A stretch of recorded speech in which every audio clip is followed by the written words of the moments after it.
Amigos, tengan todos ustedes muy buenas noches. Gracias por compartir con nosotros el día de hoy nuestro programa Camino a la Verdad. Hemos preparado una serie de temas interesantes para ustedes, para que podamos dialogar un poquito y sé que va a ser de vuestro agrado. Para comenzar lo dejamos con el pensamiento del día de hoy.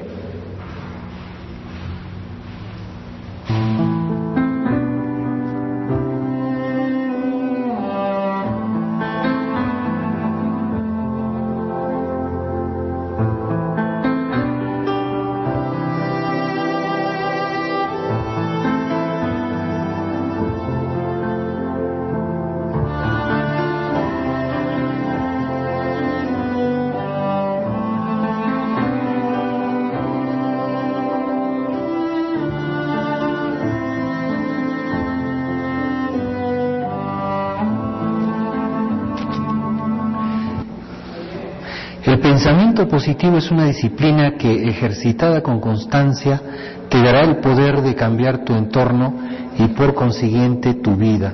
Esto es lo que nosotros siempre venimos insistiendo en nuestro programa, de que cambiemos el estado mental, que pensemos mejor, que tengamos una mayor actividad mental positiva, y eso es como, se vuelve como un imán, una atracción. Nosotros somos seres energéticos, por lo tanto la atracción siempre va a llegar a nosotros, y en la medida que nosotros generemos un estado mental diferente, positivo, de grandeza, de armonía, todo eso va a ir llegando a nosotros y se va a modificar, como dice este pensamiento, se va a modificar el entorno y por consiguiente nuestra vida cambia automáticamente en un sentido muy positivo y favorable, pero eso depende de nosotros mismos. En la medida que generemos un estado mental de conciencia diferente, pues todos los resultados van a ser diferentes. Por eso les digo que nosotros nos volvemos un imán y atraemos todo aquello que tenemos en nuestro estado mental. Si el estado mental que tenemos es negativo, obviamente que lo que vamos a atraer es negatividad. Pero si el estado mental es positivo, genera una ampliación de conciencia positiva, pues vamos a generar para nosotros todo lo favorable y todo en el entorno va a irse modificando. Es como una magia, como algo que viene del infinito divino, como algo que se comporta de una manera diferente, porque es así. Quizás los seres humanos, cuando aplicamos mucho la lógica, el conocimiento analítico, perdemos esa posibilidad de que las cosas fluyan en el universo y que puedan llegar a nosotros con la mayor facilidad y simpleza de la propia existencia. La existencia es simple, la existencia no es compleja. La complejidad viene a raíz del ser humano que la hace compleja y la hace difícil. Entonces, si nosotros nos ponemos a ver, por ejemplo, las nubes se mueven solas, el sol funciona automáticamente, la luna, el universo funciona de una manera automática, cuando llueve, cuando no llueve, donde hay sol, donde hay sequía, donde hay tormenta, todo funciona automáticamente, las nubes corren en el espacio, nadie las sopla, ¿no? Así funciona el estado mental y así funciona el universo. Si nosotros ponemos que esa mente fluya de una manera automática, todo va a ser recepcionado de la misma manera, es decir, de una forma automática para nuestro provecho y beneficio. Así que hay que ejercitar este trabajo mental de positivismo para cambiar nuestra vida y nuestro entorno y nuestra existencia sea pues más fructífera y provechosa en este plano llamado Tierra, nuestro amado planeta Tierra. Bien amigos, el día de hoy tenemos un programa que hemos preparado como siempre con el cariño y aprecio para todos ustedes y vamos a hablar sobre el misterio de la Catedral de Salamanca. No les vamos a adelantar nada, sino que previamente ustedes van a ver las imágenes y ahí se van a dar cuenta cuál es ese misterio que guarda esta catedral, que dicho sea de paso en la estructura es tremendamente hermosa, ¿no? Después vamos a hablar también de unos cráneos que han sido encontrados en Rusia. Estos cráneos son alargados en la cabeza y guardan una similitud con otros cráneos alrededor del mundo, específicamente con los cráneos de la cultura Paracas en Ica, en Perú. Y vamos a dar un video sobre esto para que vean que no solamente en nuestro país están esos cráneos, sino están dispersos alrededor del planeta. También vamos a hacer hincapié, como siempre, a esto en que referenciamos siempre a las explosiones solares. La explosión solar son una actividad constante del Sol. Estamos en esos años de los picos solares y están trayendo sus consecuencias terrenales y planetarias. Vamos a dar una referencia a cómo se ha comportado el Sol en estos últimos días y las consecuencias que probablemente estén ocasionando, como siempre digo, a nuestro planeta Tierra. Después vamos a conversar también sobre las cosas que tienden a desaparecer en el planeta. No solamente son, digamos, situaciones generadas por cuestiones telúricas o atmosféricas o cósmicas, sino también generadas por la misma acción y la tecnología del ser humano. Vamos a hablar sobre esas 9 cosas que van a desaparecer en nuestro planeta o tienden a desaparecer, quizás en corto o breve plazo, ¿no? Vamos a conversar sobre ello. Tenemos la visita también del licenciado Américo Hugo Santa Cruz Mejía. Él es licenciado en matemáticas y estadística, un conocedor de todo lo que es investigador de la ciencia andina, aparte que es un guía turístico, un excelente guía turístico. Vamos a conversar con él sobre lo que es el oráculo, qué significa el oráculo. Quizás hayan algunos vestigios a nivel mundial sobre las zonas a las que le llaman oráculo. Vamos a conversar con él muy detenidamente sobre esto en algunos minutos más adelante dentro de nuestro espacio el día de hoy. Pues bien, vamos a entrar de lleno a nuestro programa y vamos a hablar sobre el misterio de la Catedral de Salamanca. Esta Catedral de Salamanca fue construida en el año 1102, más o menos a principios del siglo XII, y guarda un misterio bastante interesante que viene a ser un pequeño detalle dentro de toda esta maravillosa estructura que tiene esta catedral, ¿no? Vamos a adelantar el video para que ustedes puedan ver con tranquilidad de lo que estamos hablando. Es algo, como dijimos hace un instante, un pequeño, gran detalle dentro de la estructura de esta catedral que le va a sorprender. A ver, Ronnie, lánzame el video, por favor. El de Salamanca, Ronnie, por favor.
En esta belleza de estructura de la Catedral de Salamanca, han podido observar ustedes a un astronauta, ¿no? Algo insólito, dado que esta catedral fue data del siglo XII, de 1102, y nosotros tenemos referencia y conocimientos de una indumentaria de un astronauta recién en el año 1969, exactamente el 11 de julio, donde el hombre posó sus pies, el humano posó sus pies sobre la luna, y ahí recién vimos cómo era la indumentaria de un astronauta, y está la huella del astronauta en la luna que fue dejada por Neil Armstrong.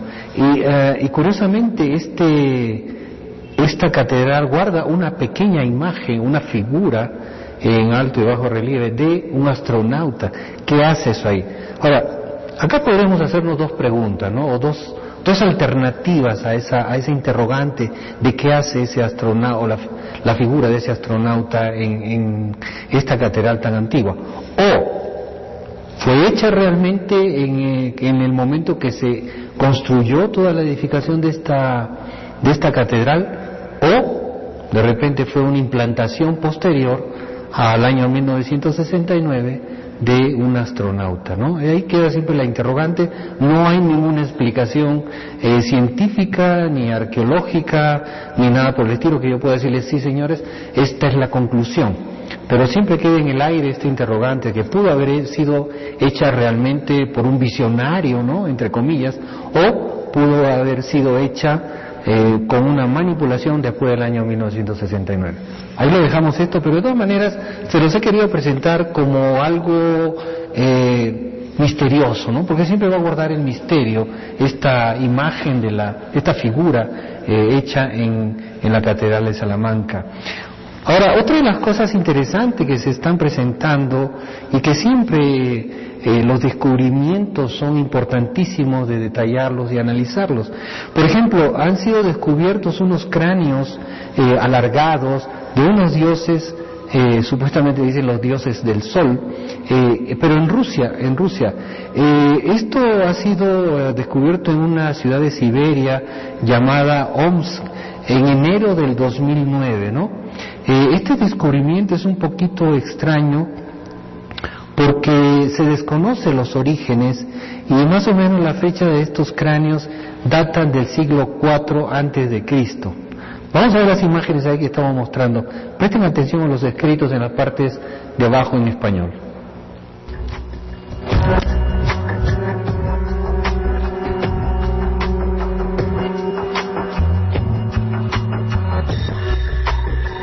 Вряд ли древние знали о нейрохирургии мозга, вряд ли, но, возможно, они пытались каким-то образом развивать отдельные нервные какие-то качества головного мозга. Это группа людей, которые представляли собой, скажем так, живой прибор, определяющий наличие, например, опасности, или могли делать метеопрогноз.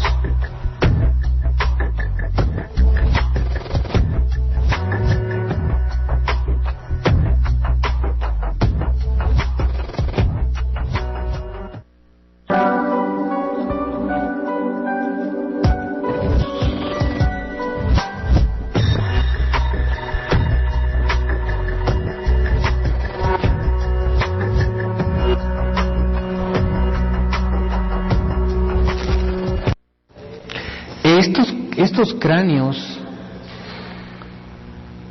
no está al aire, Ronnie.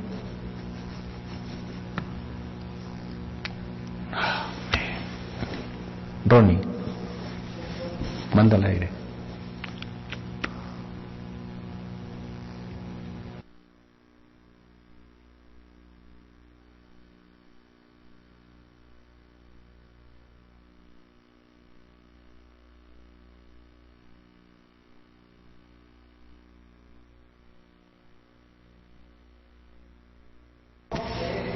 Amigos, ahí acabamos de ver estas imágenes de los cráneos que han descubierto en Rusia en el año 2009 y tienen mucha similitud con los cráneos encontrados en el Perú. Ahora, ellos dicen de que estos cráneos los hacían así para darle mayor inteligencia a los niños y cuando fueran adultos pues tengan un desarrollo mental superior, lo cual queda en duda porque no tenemos un modo ni una forma de poder dar una fe a esta idea o teoría que tiene esta gente, ¿no? Ahora, estos cráneos no solamente se han encontrado en Perú, ahora ven en Rusia, y se han encontrado en los 5 continentes del planeta, en muchas partes del planeta. Ahora, en China y Japón, básicamente estos cráneos eran vistos como una característica de religión, pero en el continente sudamericano, básicamente en la cultura tiahuanaco, por ejemplo, en Perú, Bolivia, Argentina y Chile, hacían unos rituales, unas situaciones de estas tipo ritualísticas para generar una idea de, digamos, de élite, ¿no? La gente que tenía la cabeza alargada eran de la élite inca o de la élite de aquellas culturas ancestrales nuestras. Y también en aquel entonces la civilización de esa época de las alturas tenía los pómulos muy salidos, entonces también ahí aplicaban una técnica de empujar los pómulos hacia adentro a través de unas hoquillas y de unas puestas sobre las telas puestas sobre los pómulos para aplanarlo, ¿no? Achatarlos, de tal manera que eso le daba pues cierto estatus, cierto nivel jerárquico a la gente de aquel entonces, y eso lo hacían en niños. Pero si nosotros nos ponemos a pensar en este momento, era una crueldad probablemente, porque era años de años que se pasaban esos niños con esos amarres en la cara y en la cabeza, pero al final de cuentas era parte de su nivel social, porque aquellos que ya tenían la cabeza alargada y no tenían pómulos, pues guardaba una gran diferencia con la población desde aquel entonces, y esto generaba un estatus y un nivel jerárquico muy elevado. Entonces hay que entender desde ese punto de vista, pero los cráneos de todas maneras siempre guardan un misterio, un enigma, porque, por ejemplo, fíjense ustedes, en Pachacamac podemos ver las imágenes de los cráneos de Pachacamac, Ronnie, ahí tenemos los cráneos de Pachacamac. Estos cráneos son alargados, pero estos sí tienen una protuberancia provocada a través de unas tablillas, unos entablillados, ¿no? Ustedes pueden ver, han sido encontrados muchos cráneos en las costas peruanas y también en la serranía. Pero hay unas teorías que escapan a este común denominador, y podemos ver aquí en la siguiente imagen un cráneo del niño de Andahuaylillas, ¿no? Que hemos hablado en otras oportunidades, la momia de Andahuaylillas de aquel Cusco. Ronnie, la otra imagen de la momia de Andahuaylillas, por favor, puedes mostrar esa. Esta imagen es de una momia de Andahuaylillas que ya hemos hablado muchas veces, pero aparentemente, según el antropólogo que descubrió esta momia, no ha sido provocada por una deformación craneal, es decir, no ha sido por un entablillado. Y es una momia que tiene más o menos 50 centímetros de alto, y la cabeza ocupa casi el 70%, 80% de la estructura del cuerpo. Bien, este es un enigma que queda, así como queda un enigma del niño de las estrellas, el Star Child, que fue descubierto en Nuevo México. Gracias, Ronnie, por las imágenes. En Nuevo México y otras tantas que hay alrededor del planeta.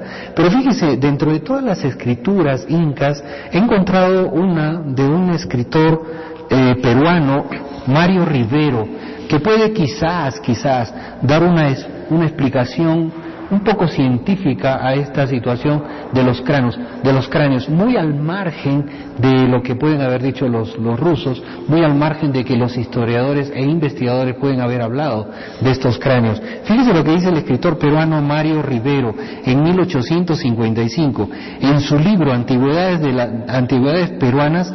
Él afirma haber examinado muchos de estos cráneos, y en especial uno de una momia de una mujer embarazada con un feto de 7 meses, que presenta la deformidad en el cráneo, por lo que sería imposible aplicar la técnica de la presión. Hablo de los entablillados de la cabeza. Esto demostraría, según Rivero, que el cráneo alargado se debe a una mutación genética transmitida de generación en generación. La verdadera razón de la deformidad podría descubrirse estudiando el ADN de las momias en busca de algún responsable alargamiento de las cabezas o de la cabeza. Entonces, este señor, escritor y estudioso Mario Rivero, en el año 1855 ya lanzaba esta teoría de investigar el ADN porque no encuentra la lógica que un feto naciera o naciese con una cabeza deforme. Entonces, en aquella época, me pongo a pensar yo, la tecnología que tenían nuestros ancestros era tan extraordinaria que podían pues sacar el feto, hacerle un entablillado y volverlo a introducir en el vientre materno, lo cual es tremendamente ilógico, ¿no? Al menos escapa a lo que podemos pensar. Pero en cambio sí podría ser una cuestión genética, pero habría que buscar al responsable de esa genética, ¿no? Igual podríamos buscar al responsable de la genética de la momia de Andahuaylillas o del Star Child de México. Eso todavía queda siempre en interrogante, pero tenemos datos referenciales de aquella época de 1855 y que podría darnos quizás alguna otra respuesta alternativa a esta gran interrogante de por los adultos podemos pensar de que los cráneos adultos sí pueden haber sido deformes, como hay historia dentro de la historia inca y la historia del Tiahuanaco, ¿no? Pero un feto deformado su cerebro tan igual como un adulto, entonces ahí la lógica o los estudios escapan un poquito a algo real, algo que podemos decir, sí, esto es así de una manera contundente. Ahí dejamos la interrogante, queridos amigos, para vuestro análisis y no se muevan que volvemos en unos pequeños instantes, lo dejamos con unos pequeños cortes comerciales. Las explosiones solares siempre vamos a tocar ese tema porque este tema siempre es importante para nosotros de darles a ustedes toda la información necesaria. Hemos tenido una tremenda explosión solar y varias, ha sido una secuencia desde más o menos desde el 5 al 10 de este mes han habido explosiones solares casi consecutivas y el día 11 ha habido una explosión bastante notoria. Vamos a pasarles unas imágenes de ustedes para que vean lo de las explosiones solares mientras le hacemos un ligero comentario también. La gran mancha solar que se denomina 1654 produjo 2 llamaradas solares clase M, categoría M. Esto ha sido el 11 de enero del 2013. El primer evento fue una llamarada solar M1.2 el 11 de enero del 2013 a las 9:11 UTC. La segunda llamarada solar alcanzó la intensidad de M1.0 a las 15:07 UTC. La gran mancha solar 1654 se clasifica ahora como beta gamma delta configuración magnética y se está volviendo más geoefectiva, se va a dañar un poco más a nuestro suelo, a medida que gira en vista de la Tierra directa. Esta región es capaz de producir fuertes erupciones solares y será una amenaza en los próximos días. Definitivamente, si esta mancha solar direcciona sus explosiones hacia nuestro planeta, vamos a tener pues lo mínimo las auroras boreales, que es lo mínimo que se puede percibir a través de estas explosiones solares, y si eso es más consecuente, puede afectar los sistemas de navegación, los satélites, etcétera, que ya hemos explicado en otras oportunidades. Pero también a la vez nosotros tenemos un seguimiento a estas explosiones solares y que pueden traer o podrían estar trayendo algunas consecuencias a nuestro planeta. Por ejemplo, se han habido estas explosiones solares del 5 al 10 de enero con la máxima que se ha generado el día 11, ayer. Fíjense, han habido en China, se han producido una serie de problemas en China con una ola de frío de aproximadamente 3.8 grados bajo cero. En Colombia, el 6 de enero, han habido incendios forestales bastante notorios en este país de Colombia. En México, el 6 de enero, ha habido un sismo en la ciudad de Oaxaca de 5.9 grados. En Taiwán, el 7, ha habido un sismo de 5.6 grados. En Brasil, el día 7, 2 municipios de Río de Janeiro fueron devastados por inundaciones.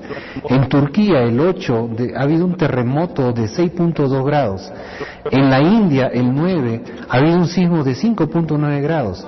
En Australia el día 9 un ciclón tropical frente a sus costas que tiene por nombre Nerele. En Indonesia el 10 había un terremoto de 6 grados. En Italia el 10 ha habido la activación volcánica en el monte Stromboli. En Israel el 10 ha habido la peor tormenta de nieve en 20 años. Y en Irán el 10, miles de muertos en Irán por una nube tóxica. En Irán el 11 también ha habido un sismo de 5.4 grados.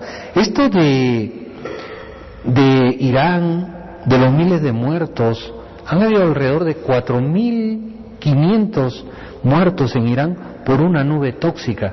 Esto lo vamos a tocar en nuestro siguiente programa porque es algo alarmante que estas nubes tóxicas están en el aire y se están paseando por todo el planeta. Entonces, ojalá no lleguen en ningún momento por acá, pero los vientos empujan las nubes, amigos, y esto es algo así que vamos a tocarlo la próxima semana con mayor detenimiento, porque es curioso que en Irán estén sucediendo muchos terremotos, muchos sismos constantes. Bueno, es una zona altamente sísmica también dentro del cinturón del fuego del Pacífico, pero esto encima de ello, bajas temperaturas y encima todavía estas nubes tóxicas, es algo bien extraño.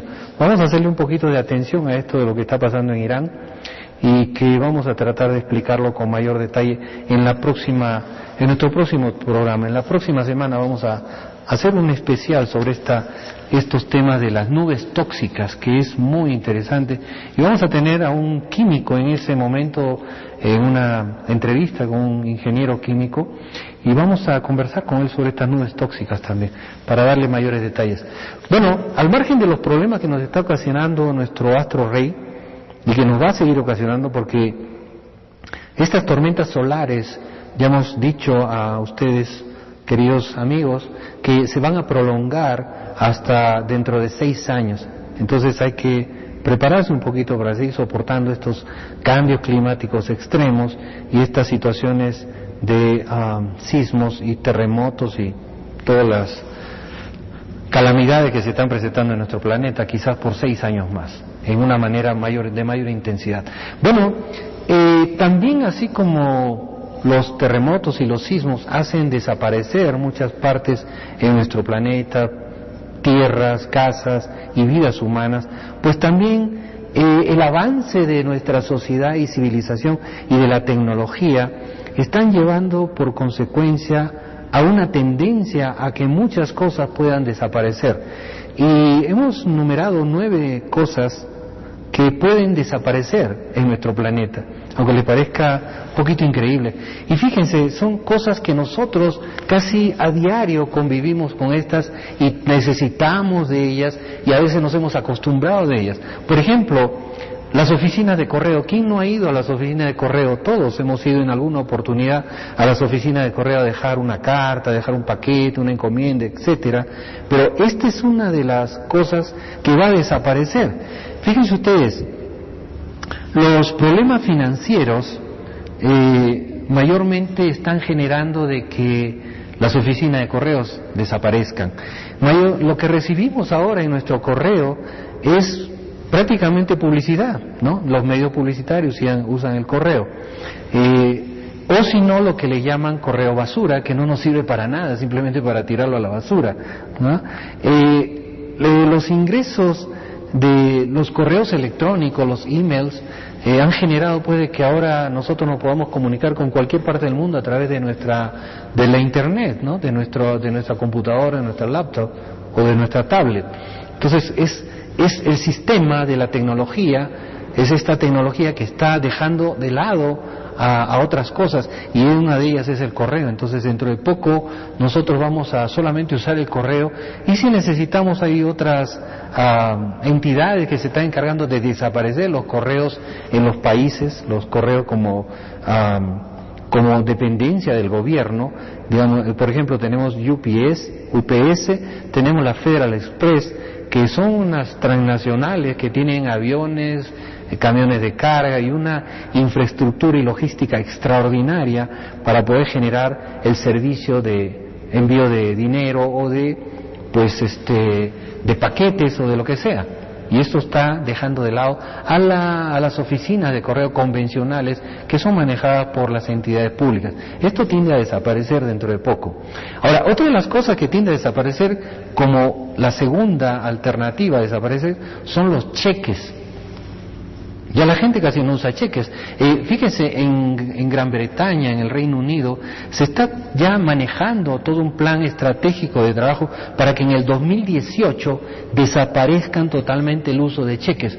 Ya no va a haber cheques, porque el emitir a los bancos una chequera le genera al banco una cantidad de dinero extraordinaria, de tal manera que ellos están buscando que ahorrar sus arcas para poder mover de otra manera su sistema. Y entre estas maneras de mover los sistemas diferentes están las tarjetas de crédito, que ahora todo el mundo usa en cualquier parte. Hasta cuando vamos a un supermercado en el Perú ya se está generando el uso de tarjetas. Fíjense, yo me he dado con la sorpresa en uno de mis chequeos de las tarjetas de crédito que he estado haciendo en el chequeo internacional, que ahora las limosnas en algunas iglesias, aunque les parezca irrisorio, en algunas iglesias de España se está usando ya tarjeta de crédito. Ya no dejas el dinero, sino que simplemente haces el chequeo de tu tarjeta y ahí te descuentan la cantidad de dinero que quieres dejar como limosna en la iglesia. Bueno, la tecnología ya está llegando hasta eso. Entonces los cheques, amigos, están ya llanos a desaparecer también por el costo que está generando y por el incremento de tarjetas de crédito y los pagos que se hacen al banco o a cualquier entidad nacional o internacional a través del internet, el pago online que le llaman, ¿no? Otra de las cosas que también tiende a desaparecer, y esto sí es un poquito lamentable, son los diarios, los periódicos que vemos en las esquinas.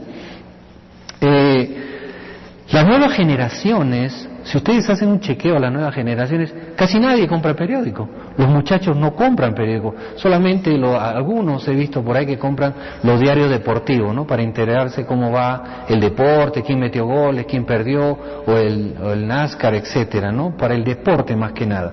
Pero las noticias, pues, los muchachos estuve viendo hace unos días un reporte muy interesante de qué saben de cultura los universitarios, y es una pena decirlo, pero de historia y de representatividades de dignatarios del planeta muy poco conocen, y esa es falta de lectura. Hay que leer, hay que investigar un poquito esas cosas.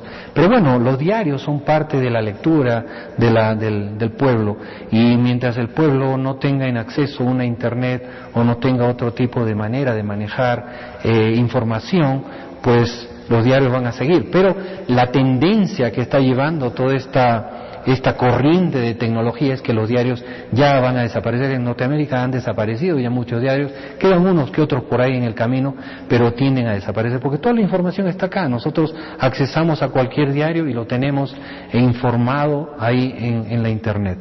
Esta es otra de las tendencias que tiende a desaparecer, ¿no? Pero si los diarios tienden a desaparecer, también habría que pensar cómo van a manejarse en internet o qué ganancias se le puede dar a los diarios a través de la publicidad que ellos tienen. Entonces probablemente Google o Microsoft o Apple, que es la Macintosh, pueden ellos organizarse y generar un sistema de cobro también al usuario por el diario en internet. No sería nada raro eso. Otra de las cosas que tiende a desaparecer son los libros. Ahora, ustedes me dirán, ¿cómo van a desaparecer los libros? Pues sí, tienden a desaparecer. Si ustedes entran a una librería en internet, van a poder chequear que les presentan la cantidad de libros que ellos venden, y muchas veces podemos hasta hojear los libros, por llamarle algo, hojearlo en internet el libro, y después de luego ir a comprarlo, ¿no? Entonces, es una manera que poco a poco los libros van a ir desapareciendo y van a estar accesados a la información también en internet, ¿no? La compra de libros ya va a ser vía online también. No tenemos que caminar a ningún sitio, sino simplemente podemos accesar a un libro comprándolo ahí y tenerlo en nuestra tablet o en nuestra PC o en nuestra laptop, ¿no? pero vamos a dejar de percibir ese olorcito a papel nuevo, a imprenta, y darnos el gusto pues de mojarnos el dedo y cambiar la página, ¿no? Ahora vamos a usar la computadora o la tablet simplemente para ya no mojar el dedo, sino pasar el dedo y que todo corra y fluya en el navegar de esta alta tecnología. Otra de las cosas que vendría a ser el punto 5 que va a desaparecer es la música. La música está, digamos, muriendo muy lentamente, poco a poco está agonizando, ¿no? Porque con la jalada de información de música que tenemos de internet y los piratas que existen por ahí, entonces todo eso está cayendo, está muriendo poco a poco, lentamente. Y además hay otro factor que yo me he dado cuenta acá en Lima, en el Perú básicamente, y quizás también es un efecto a nivel mundial. La música no se está renovando, tenemos música antigua, de casi las emisoras mayormente que emiten música, creo que hasta el 50 o 60% emiten música antigua, ¿no? Dice que es música del recuerdo, pero bueno, es parte de la falta de nuevos valores musicales, de nuevos compositores musicales o falta de renovación de música. Entonces estamos en un nivel como que la música se está muriendo poco a poco, muy lentamente, y tiende también a desaparecer en ese sentido, ¿no? Ahora, otra de las cosas es el teléfono convencional. Todos tenemos un teléfono convencional en casa, o casi todos, pero es cuando la familia es muy grande o cuando las llamadas son muy cargadas. Pero si las llamadas son pocas y la familia es corta, ya no se prescinde de un teléfono convencional.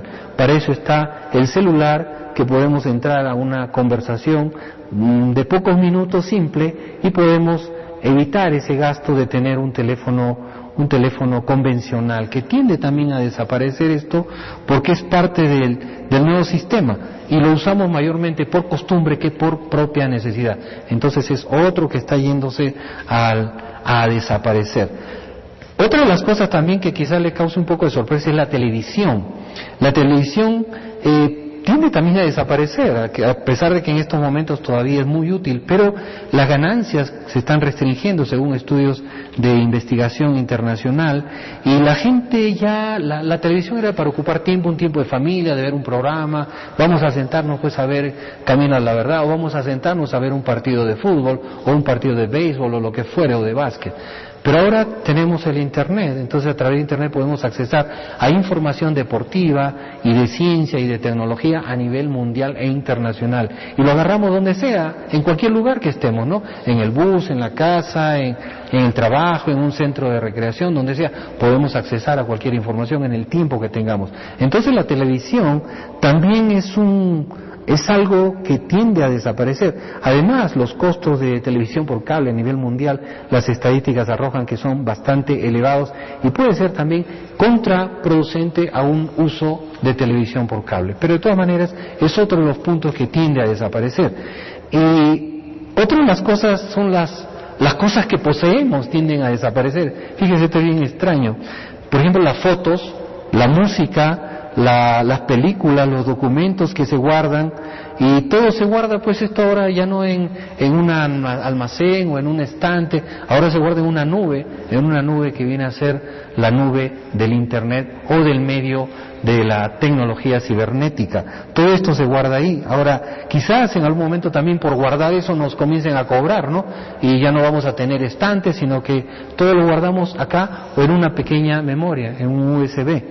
Ese también tiene una tendencia, las cosas que poseemos que van a desaparecer para nosotros. Ya no vamos a decir, bueno, quiero escuchar un disco, voy a agarrar mi DVD y lo voy a sacar, ¿no? Así como habían antes igualmente los discos de 45, 78, 33 revoluciones.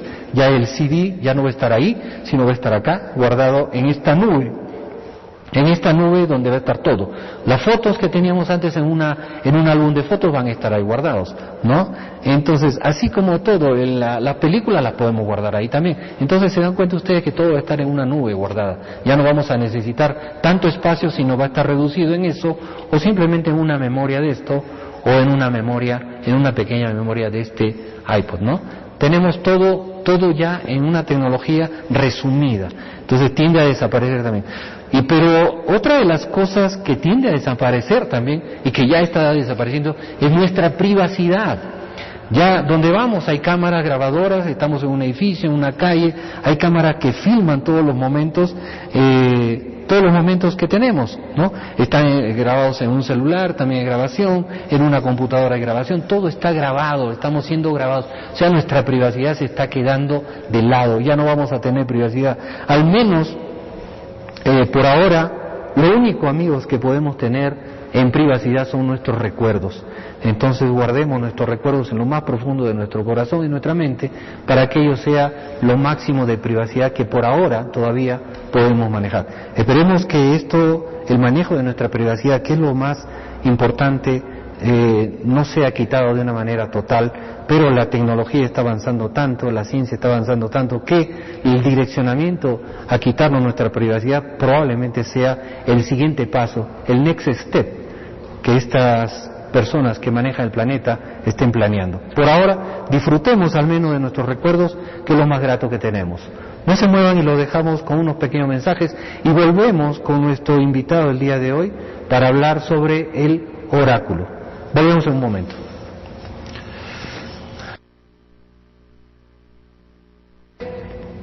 Amigos, estamos ahora con nuestro invitado especial el día de hoy, el licenciado Américo Hugo Santa Cruz Mejía, que es licenciado en matemática, estadística e investigador de la ciencia andina. Américo, buenas noches, gracias por compartir con nosotros. Muy buenas noches, Dante, y primeramente agradecerte, ¿no? El espacio que me permites para poder expresar de repente el pensar dentro del punto de vista científico, ¿no? Dentro de lo que son los oráculos prácticamente. Perfecto. Mira, nuestros amigos, primero habría que hacerles una reseña de lo que son los oráculos, ¿no?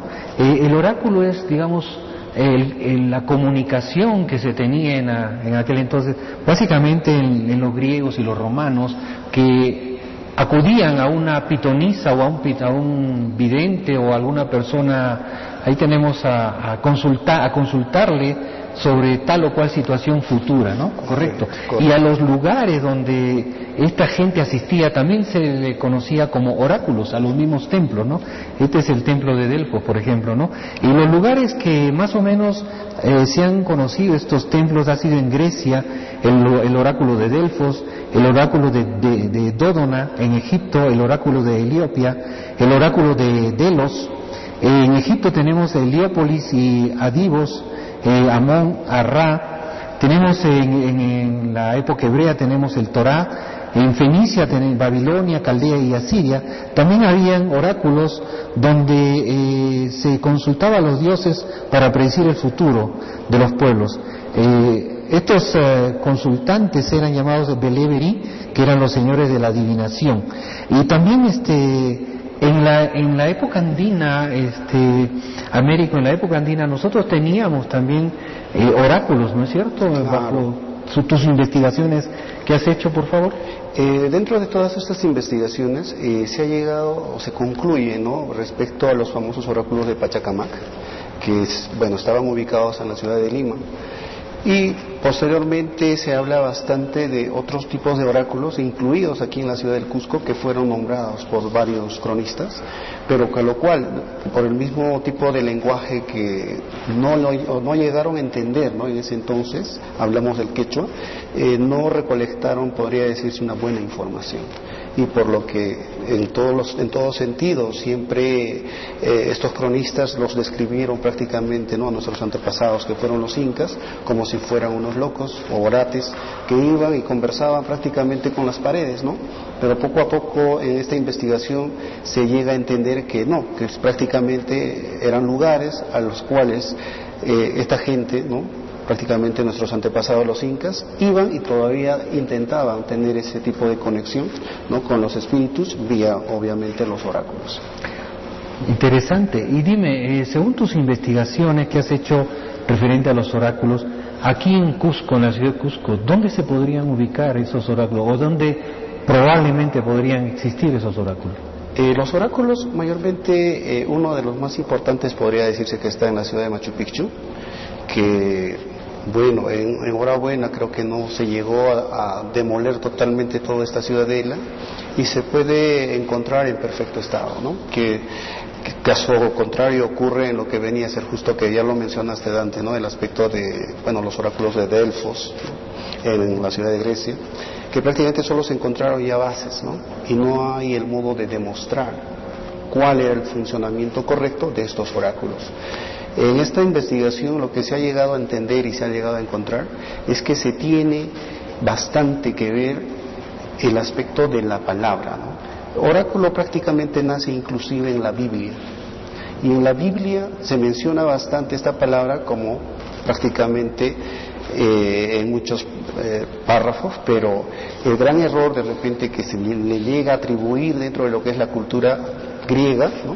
Es que dice que simplemente servía para los actos demoníacos, conexión, que siempre al ser humano se le ha empezado a tratar de describir de ese modo, ¿no? De tratar de encontrar la verdad, pero buscando de repente o dándole denominaciones un poco, podría decirse, peyorativas. Bueno, tú has mencionado el hecho bíblico, y verdad que fíjate, en el Éxodo capítulo 25 y 30 hay un pasaje donde se dice: la voz del Señor se dejaba oír por encima del arca. El oráculo era un lugar donde había la conexión con Dios, con ese ser supremo, y personas especializadas en esta situación que sí servían de conexión. Ahora podríamos llamarle medium, los chamanes, la gente que se conectaba con la madre tierra, con los sapos, etcétera. Ellos pues podrían hacer la veces de oráculo, ¿no? En ciertos lugares. En cierta forma, poco a poco se ha ido desvirtuando, podría decirse, el hecho de decirle oráculo a la persona, e inclusive, ¿no? He escuchado bastantes comentarios sobre la hoja de la coca, que dicen que es el oráculo inca. En este sentido, cuando empezamos a hablar mucho más, de repente incidiendo en lo que es la vibración, o sea, hablamos de lo que es la palabra, ¿no? Netamente, eran lugares específicamente, llamémosle cuevas en un inicio, ¿no? Donde muchas personas encontraron un refugio y encontraron ese tipo de conexión, pero no solamente debido al aspecto mismo de la parte espiritual, como muchas veces se le considera, sino más que todo a la evolución y al factor vibración, podría decirse, porque es uno de los factores más comunes dentro de todo esto, dentro de la ciencia. Porque imagínate que si hablamos de ciencia moderna tendríamos que decir ya lo que es, el aspecto de infrasonidos, ¿no? O suprasonidos dentro de lo que es la física ya. Entonces, si hablamos netamente de estos oráculos, se hablaría del oráculo de Machu Picchu, se hablaría inclusive del oráculo de Pachacamac, donde Huayna Capac, ¿no? El famoso, inca, por el cual se le atribuye que todo el imperio inca empezó a colapsar. Se dice pues que él fue a consultar y que en esa consulta le dijeron que prácticamente iban a llegar cierto tipo de personajes, ¿no? En la parte norte, y ahí es hacia donde él se va, ¿no? Ese es el destino que él tiene. Entonces, pero si hablamos netamente de ese oráculo, también se ha ido desvirtuando y se ha ido prácticamente malogrando. O sea, quiere decir que los oráculos, vamos a hablar del lugar físico, no de la persona que realice el oráculo, o sea, el medio, ¿no? El intermedio.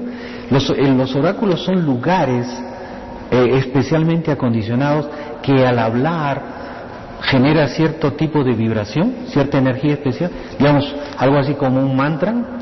Podría decirse, dentro de los egipcios lo consideran como un mantra, ¿no? Porque simplemente es el sonido, y gracias a estos sonidos ellos han llegado a desarrollar habilidades supuestamente ocultas, ¿no? Por el ser humano. Pero cuando hablamos de todo esto, llegamos a una conclusión bien estricta, que toda persona tiene el poder del verbo, es decir, puede hablar, puede llegar a comunicarse, pero lamentablemente no todos tienen esa vibración bien formada, podría decirse, dentro de la fonética.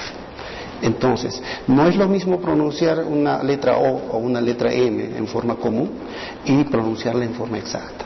Entonces ahí es donde he llegado a investigar un poco más, ¿no? Y estamos hablando más acerca de lo que son las mismas oraciones. Hablamos de las oraciones en diferentes niveles, hablamos en la religión católica, hablamos en los griegos, o hablamos también dentro de la cultura inca misma, ¿no? Que estaba, bueno, en el lenguaje quechua. Y todas estas palabras prácticamente se diría que tienen un factor muy importante, que es la apertura y la comunicación hacia otros niveles. Ahora me estás haciendo acordar con lo que me estás diciendo de la palabra en diferentes aspectos, ¿no? En diferentes religiones o en diferentes culturas. Correcto. Yo estuve leyendo unos libros de más o menos los 1500, donde decían que la élite inca tenía un lenguaje diferente al pueblo, ¿no? Porque ese lenguaje le permitía hablar con los dioses. Correcto. Con sus dioses. Entonces, si hablamos de un dios, ¿no? Vamos a imaginar que la comunicación es telepática. ¿Por qué un lenguaje, no? O de repente ellos fueron instruidos por esos supuestos dioses que vinieron de otras galaxias o de otras dimensiones y que solamente les mantenía ese nexo a ellos, pero el populorum no hablaba ese lenguaje. Incluso el dios de la élite era Huiracocha y el dios del pueblo era el sol, ¿no? Entonces esa vibración era especial también con ellos, ¿no? Más que todo en este aspecto se hablaría bastante en el momento en que ya se pueda describir y mostrar, ¿no? Este tipo de oráculo, al cual prácticamente lo estoy investigando, y que a futuro pues no lo publicaré en un libro para poder también tener, o para que todos tengan acceso a esto, ¿no?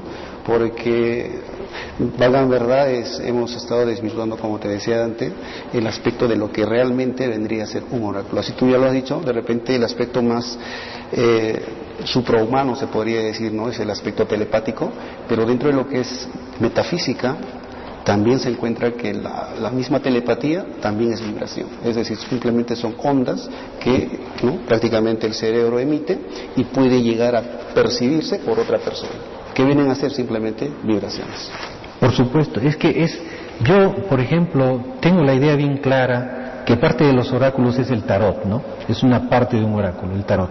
Eso lo practicaban los egipcios. Claro, es que en este aspecto el tarot, como te decía, ¿no? La coca, viajaban.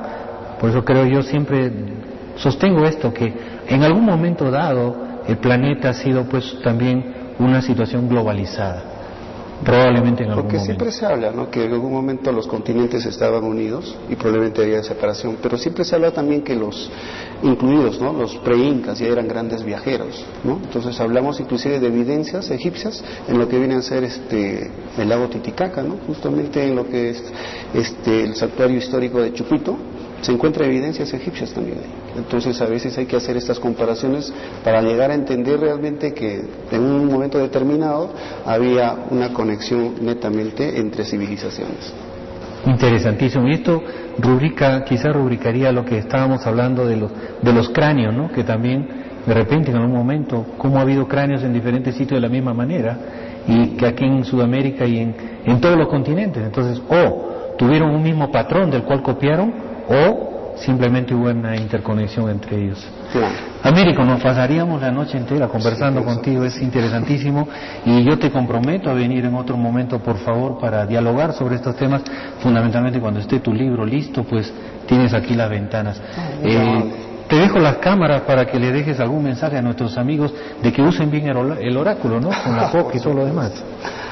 Bueno, darles simplemente de repente un llamado a la reflexión, ¿no? En el sentido de que la hoja de la coca está siendo mal llamadamente, ¿no? Comercialmente utilizada, porque a veces la hoja de la coca ha sido tan sagrada que hoy en día dentro de las investigaciones se ha llegado a una conclusión, ¿no?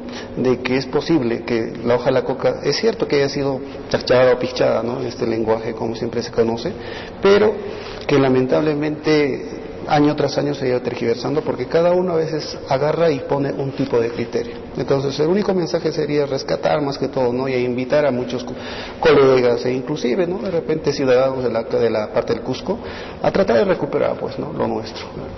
Ese sería el mensaje para todos. Perfecto. Muchísimas gracias, Américo, por esta visita. Amigos, siempre el tiempo es un poquito ajeno a nuestras intenciones, pero de todas formas hemos tratado de cumplir con ustedes con este mensaje que Américo ha rubricado bien. Recuperemos lo nuestro, recuperemos toda esa esencia inca de esa interconexión con la madre naturaleza y con los elementos. Eso es lo que tenemos que trabajar, a una recuperación de nuestras costumbres ancestrales, que fueron pisoteadas y maltratadas, pero nos toca a nosotros recuperarlas y abanderarlas nuevamente. Amigos, bueno, eso es todo por hoy. Yo les agradezco muchísimo la atención prestada a nuestro programa y los esperamos la próxima semana en este mismo canal y a esta misma hora. No sin antes recordarles que siempre que todo aquello que generemos en la mente genera una acción y reacción. Por lo tanto, seamos muy positivos, jalemos todo lo necesario para nuestro beneficio y provecho en nuestro estado mental, que en el mundo físico terrenal se va a traducir en lo mismo, en un buen provecho y grandeza para cada uno de nosotros y de nuestros seres queridos y de nuestra existencia. Queden en la paz y en la armonía de este majestuoso universo cósmico y nos estamos viendo la próxima semana, queridos amigos. Buen fin de semana, buenas noches.